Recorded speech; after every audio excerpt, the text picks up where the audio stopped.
అందరికీ హాయ్ అండి. అందరూ బాగున్నారా? మేమైతే చాలా బాగున్నామండి. వేడివేడి గారెలు అయితే వేస్తున్నానండి. సాయిగుళ్ళు ఒక 6 గంటలు నానబెట్టుకోవాలి. నానిన సాయిగుళ్ళని గ్రైండర్లో వేసి రుబ్బుకోవాలి. మొత్తం పిండి నలిగేలోపు చిన్న గ్లాసుల వాటర్ అయితే వేసానండి. పిండి గట్టిగా మెత్తగా రుబ్బుకోవాలి. మిక్సీలో వేసి రుబ్బుకోవచ్చు. నేను గ్రైండర్లో వేసి రుబ్బుతున్నాను. పిండి మెత్తగా నలిగింది ఒక గిన్నెలోకి తీసుకోవాలి. గిన్నెలోకి తీసుకున్న పిండిని నేను 2 గంటలు అయితే పక్కన పెట్టానండి. తర్వాత రుచికి సరిపడినంత సాల్ట్, జీలకర్ర, కొద్దిగా కొత్తిమీర, కరివేపాకు, 2 స్పూన్లు పెరుగు వేసి బాగా కలుపుకోవాలి. పిండి అంతా బాగా కలిసేటట్టు కలుపుకోవాలి. ఇలా కలుపుకోవడం వల్ల మనకు గారెలు అయితే చాలా మెత్తగా వస్తాయండి. ముందుగా స్టవ్ వెలిగించి మూకుడు పెట్టుకుని గారెలు డీప్ ఫ్రై చేసుకోవడానికి సరిపడా నూనె వేసుకోవాలి.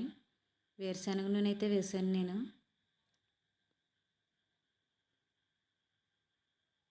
కొద్దిగా వాటర్లో 2 స్పూన్లు పెరుగు వేసి బాగా కలుపుకొని పక్కన పెట్టుకోవాలి.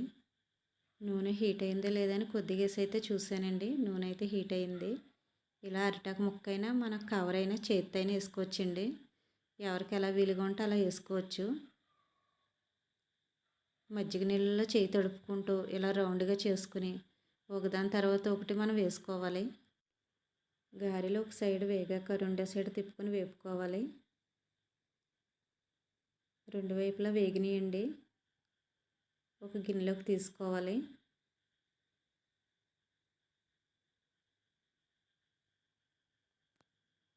రెండవ వేస్తున్నాను. గారెలు అయితే చాలా మెత్తగా వచ్చినాయండి. నూనె కూడా ఎక్కువ పీల్చలేదు.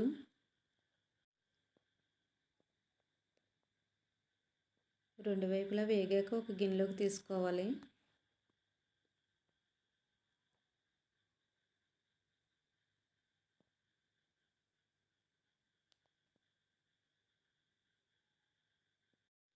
మనం పిండి గ్రైండర్లో రుబ్బుకున్న రోట్లో రుబ్బుకున్న గారెలు అయితే చాలా బాగా వస్తాయండి.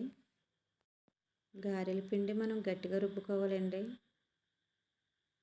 పిండి జోరైతే నూనె ఎక్కువ పీల్చేస్తుంది. మీ అందరికీ భోగి, సంక్రాంతి, కనుమ శుభాకాంక్షలండి. అందరూ సంక్రాంతి బాగా జరుపుకోవాలని కోరుకుంటున్నాను. అందరూ బాగుండాలి, అందరిలో మేము ఉండాలి. ఈ మధ్యన పెట్టి వీడియోస్కి నేను వాయిస్ ఓవర్ ఇస్తున్నానండి. మీ అందరి అభిమానం మాకు ఉండాలని కోరుకుంటున్నానండి. గారెలు అయితే రెడీ అయినాయి. చాలా మెత్తగా వచ్చినాయండి. పైకి సాఫ్ట్గా, లోపల మెత్తగా చాలా బాగా వచ్చినాయండి. మా వీడియో మీకు నచ్చినట్లయితే లైక్ చేయండి, షేర్ చేయండి, సబ్స్క్రైబ్ చేసుకోవడం మర్చిపోకండి.